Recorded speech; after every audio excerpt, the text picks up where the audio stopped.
আর এই মুহূর্তে যে খবরের দিকে নজর রাখবো, নিহত হয়েছেন শুভেন্দু অধিকারীর আপ্তসহায়ক। আরো একবার আপনাদেরকে জানাবো, মধ্যম গ্রামে চন্দ্রকান্ত রথকে গুলি করা হয়েছে, হাসপাতালে নিয়ে গেলে মৃত ঘোষণা। নিহত শুভেন্দু অধিকারীর পিএ, যে খবরে আমরা নজর রেখেছি এই মুহূর্তে, শুভেন্দু অধিকারীর পিএ চন্দ্রকান্ত রথকে গুলি করা হয়েছে, হাসপাতালে নিয়ে গেলে মৃত ঘোষণা। মধ্যম গ্রামে চন্দ্রকান্ত রথকে গুলি করা হয়েছে, এই মুহূর্তে ব্রেকিং নিউজ। অত্যন্ত গুরুত্বপূর্ণ খবরের দিকে আমরা নজর রেখেছি। হাসপাতালে নিয়ে গেলে মৃত ঘোষণা করা হয় চন্দ্রকান্ত রথকে।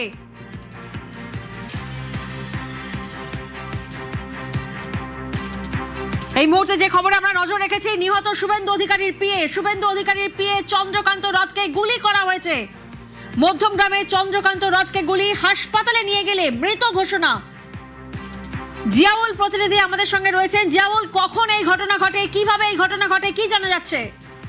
দেখো, এখনো পর্যন্ত যেটা জানা যাচ্ছে, অর্থাৎ বিজেপির নেতা অর্থাৎ শুভেন্দু অধিকারীর পিএ, তিনি কিন্তু যখন মধ্যম গ্রামে একটি স্করপিও গাড়িতে করে যাচ্ছিলেন, সেই সময় শুট আউট করে, অর্থাৎ তাকে পরপর লক্ষ্য করে গুলি চালায়। এখনো পর্যন্ত দুজনের গুলিবিদ্ধ হয়েছে, দুজনকেই কিন্তু একটি বেসরকারি নার্সিংহোমে ভর্তি করা হয়েছে। কিন্তু এই ঘটনা জাতীয় সড়কের উপরে কিভাবে এই গুলি পরপর গুলি চালায় এবং কে বা কারা গুলি চালিয়েছে এখনো পর্যন্ত প্রশ্ন হয়। দুজনকেই কিন্তু আশঙ্কাজনক অবস্থায় এই মুহূর্তে মধ্যম গ্রামে একটি নার্সিংহোমে ভর্তি করা হয়েছে বলে যথেষ্ট উত্তেজনা ছড়িয়েছে। কে বা কারা এই গুলি চালালো এখনো পর্যন্ত প্রশ্ন হয়। কিন্তু যেটা জানা যাচ্ছে, শুভেন্দু অধিকারীর পিএ, তিনি কিন্তু চন্দ্রনাথ রথ, তাকে কিন্তু লক্ষ্য করে গুলি চালায়, পরপর গুলি চালায় দুষ্কৃতীরা। এখনো পর্যন্ত এই গুলিবিদ্ধ হয়েছে দুজনকেই কিন্তু মধ্যম গ্রামের একটি বেসরকারি নার্সিংহোমে ভর্তি করা হয়েছে। ফলে এই ঘটনা যথেষ্ট উত্তেজনা পরিবেশ তৈরি এবং জাতীয় সড়কের ধারে, অর্থাৎ একেবারে জাতীয় সড়কের ধারেই কিন্তু সেখানে পরপর লক্ষ্য করে গুলি চালানো হয়।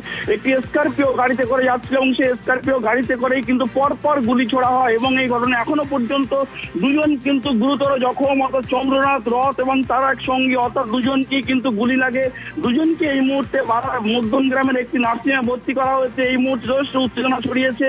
কিন্তু কে বা কারা এই অর্থাৎ একেবারে শুভেন্দু অধিকারীর অর্থাৎ পিএ কে, অর্থাৎ এই চন্দ্রনাথকে গুলি করলো এখনো পর্যন্ত স্পষ্ট নয়। কিন্তু একেবারে তারা যখন মধ্যম গ্রাম চৌমাথার কাছে যায়, সেই সময় কিন্তু পরপর গুলি চালায় দুষ্কৃতীরা।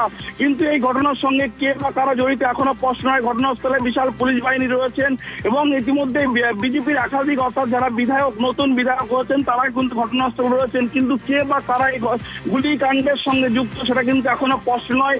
ইতিমধ্যেই কিন্তু চন্দ্রনাথ এবং তার সঙ্গীকে দুজনকেই কিন্তু মধ্যম গ্রামের একটি নার্সিংহোমে ভর্তি করা হয়েছে। একেবারে জিয়াউল, তুমি আমাদের সঙ্গে থাকো। আরো একবার আমাদের দর্শকদেরকে জানাবো, নিহত শুভেন্দু অধিকারীর পিএ চন্দ্রকান্ত রথকে গুলি, মধ্যম গ্রামে চন্দ্রকান্ত রথকে গুলি, গাড়ি লক্ষ্য করে পর গুলি চলে, হাসপাতালে নিয়ে গেলে মৃত ঘোষণা। কে বা কারা গুলি করলো তা এখনো স্পষ্ট নয়।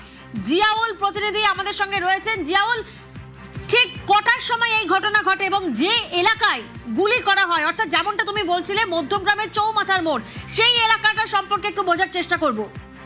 একদম, দেখো, খুব গুরুত্বপূর্ণ এই মধ্যমগ্রাম চৌমাথা এবং সেই চৌমাথার ঠিক কাছে একটি স্করপিও গাড়ি যাচ্ছিল। সেই সময় কিন্তু চন্দ্রনাথ রথ অর্থাৎ শুভেন্দু অধিকারীর পিএ সেই সময় সেই গাড়িতেই ছিল এবং তখনই পরপর দুষ্কৃতীরা গুলি চালায় এবং এখনো পর্যন্ত যে হাসপাতাল নার্সিং সূত্রে খবর, চন্দ্রনাথ রথ তিনি কিন্তু মৃত্যু হয়েছে। ফলে এই ঘটনায় আরো